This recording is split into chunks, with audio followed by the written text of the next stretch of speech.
As the health editor of The Guardian, obviously you have written extensively over more than a decade about food, health, nutrition, and our changing lifestyles and our changing physical size. So the hot topic, obesity. There is a lot to discuss there, obviously. Look, starting nowhere in particular, the UK has had a sugary drinks tax since 2017, I believe, and a sugar reduction program since mid-2016. Now, the former's mandatory, the latter voluntary. First, how has the sugary drinks tax gone? I think it's gone pretty well. It was quite a radical move. You know, governments do not like using fiscal means or any other compulsory devices to make populations do things. You know, in this country, you get accused of being the nanny state if you try that. But they had the guts to do it, basically. And the tax, certainly, the sugary drinks tax appears to have brought apparently the amount of sugar down by about 11% in sugary drinks across the board. So what's happening is that companies have to pay the tax. It's at two different levels. So it's if you've got more than 5 grams per milliliter of sugar in a drink, then you pay the lower level tax, which is 18p per litre. And if you are 8 grams and above of sugar, then it's a higher rate, it's 24 pence. So what a lot of companies have done is actually changed the formulation of their products in order to lower the amount of sugar, so therefore they haven't had to pay the tax, they haven't had to pass that on. But there have been some major exceptions. Some companies have chosen not to do that. And notably, Coca-Cola hasn't done that. And they've got 14% of the soft drinks market. But their point is it's a heritage drink, as they call it. And if you really want a diet option, you can go for Coke Zero, they think. So can they get away with that all right? I mean, is that permissible? Or is the government looking at taking action against that? No, I don't believe the government's going to do anything at all. So this was the option. You know, you either pay the tax or you reformulate and you cut the sugar and you don't pay the tax. The tax is all supposed to go to healthy initiatives for children, like paying for them to be able to play in better playgrounds, those sorts of things. So no, there is no action proposed on that. Again, you know, like most governments, because this one doesn't really like forcing anybody to do anything, they would much rather make it compulsory, but there's a sort of option that you can pay for your sin if you like. You know, that's how it is. Any proposed changes to that, or is it just we'll just carry on as things are? I don't think there's going to be any change. I think probably Public Health England in particular, you know, who are behind this, they're just glad that it's doing as well as it is. So you've got taxes, you know, around the world now, haven't you? Sugary drinks taxes. And I think ours is doing as well as any other is doing for the moment. So certainly they haven't talked about it, but that may be because they are also looking in other directions as well. And plus, my other theory, actually, is that above all else, this is an educational measure.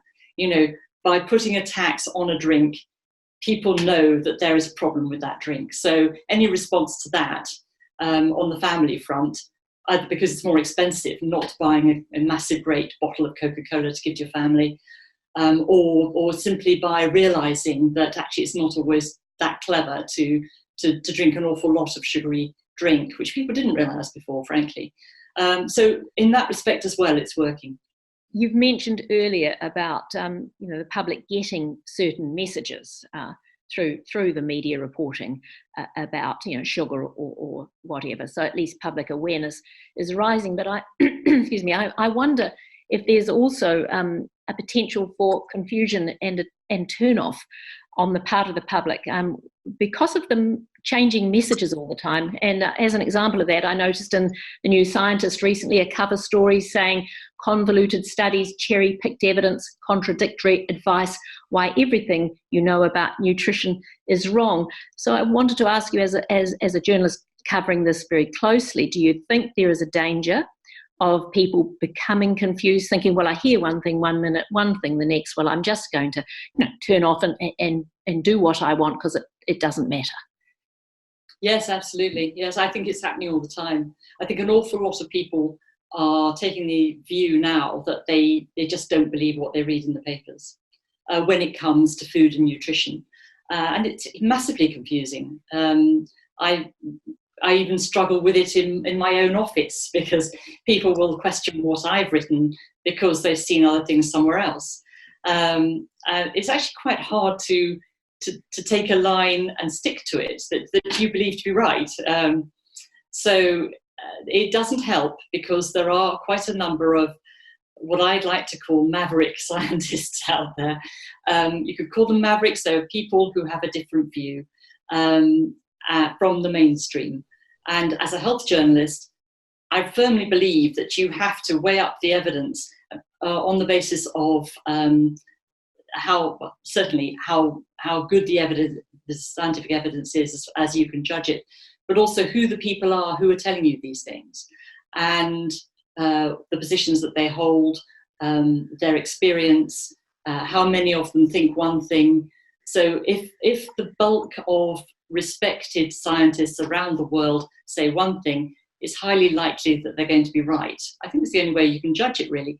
Then you have small groups of people who say, oh no, that's completely wrong, and I have a different idea, or my interpretation of the evidence comes to a different conclusion.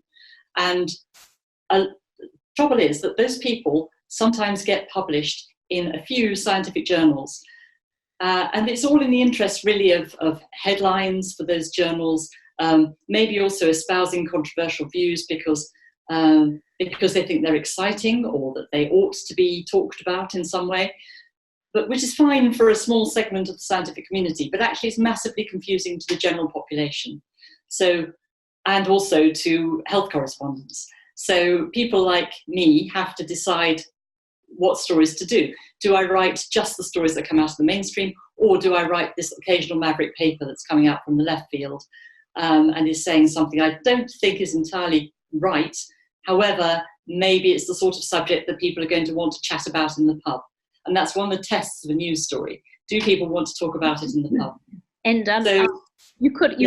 I mean, I sometimes face this. Do you ignore something because you're pretty sure it's bad science, or there are other motives, or it's just not the right story, knowing at the same time that your editors may tap you on the shoulder and say, well, look, Sarah, this is fantastic, piece here. This is a ripping yarn, isn't it? People will be interested, but you're going to give it more air. So, I mean, how do you approach that? Do you do the story? Do you provide the balance? Well, how do you approach it? It's massively difficult, as I'm sure you know, Karen. We've both been in this situation. So yes, what you describe, I absolutely recognise. And I will have people coming up to me saying, look at that story on the front of the Daily Mail. Why haven't we got it? And my answer to them will be, because it's not right. It's spun. It has been, boosted out of all proportion. Even if there is a nugget of science in there, or some fact or two that is correct, and so the rest of it's all opinion, for instance. And I don't consider that's the right opinion. Luckily, they do generally respect what I think, because I have more exposure to all of this than anybody else in the office. So thank the Lord, I am able usually to say, no, we shouldn't do that story, don't touch it. I have occasionally thought about, and I think we've even occasionally thought about writing a story that says, this is what is being written about elsewhere, and this is why we haven't written about it.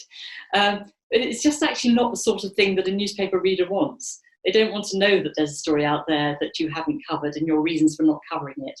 They simply want you to tell them what's interesting and what isn't. But I know the other health correspondents in the UK pretty well, and they sometimes have to come to different conclusions from me, or rather they have to do the opposite. They have to write the story, whereas I can actually say, no, that's a rubbish story, we won't write it. I'm free, basically, in The Guardian to write what I think, but sadly that's not always the case. They have editors who demand that they do the story, and in fact will want it in the most sensational way. You obviously, there are people and sources that you have had a good experience with and and trust. But this is a rapidly moving area. And I wonder if sometimes it's difficult for you to be absolutely sure about the rights and wrongs of an argument.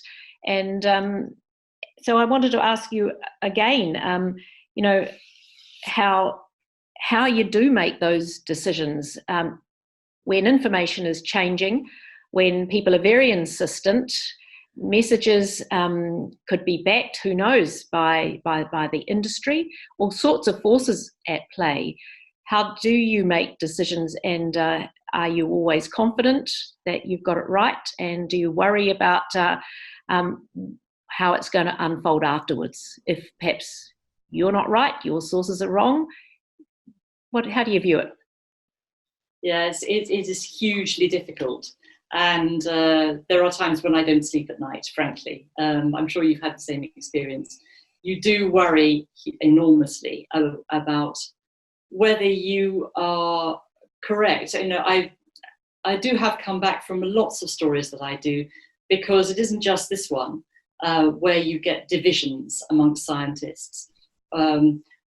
So somehow you have to figure out who are the better informed scientists, the ones who have done the real work, who really do have the categoric evidence, you know, the clincher. Even so, there are going to be times when they're not right, you know, or the other person who has come up with a brand new theory, who may be an attractive, charismatic, you know, very articulate young doctor. Somebody like that might actually perhaps have discovered something that the vast bulk of the establishment simply doesn't know anything about, or is too entrenched in their own ways even to contemplate. So we get those scenarios all the time, and I can take you back to one in 1998, and the charismatic young doctor was Andrew Wakefield, and the story was MMR. So you get those situations where, you know, actually choosing the wrong side is terrible. But you don't know when you've just embarked on, when you don't know at the very start of one of these stories who is right and who is wrong. So it's really tough. You have to just talk to a lot of people. That's my view of it.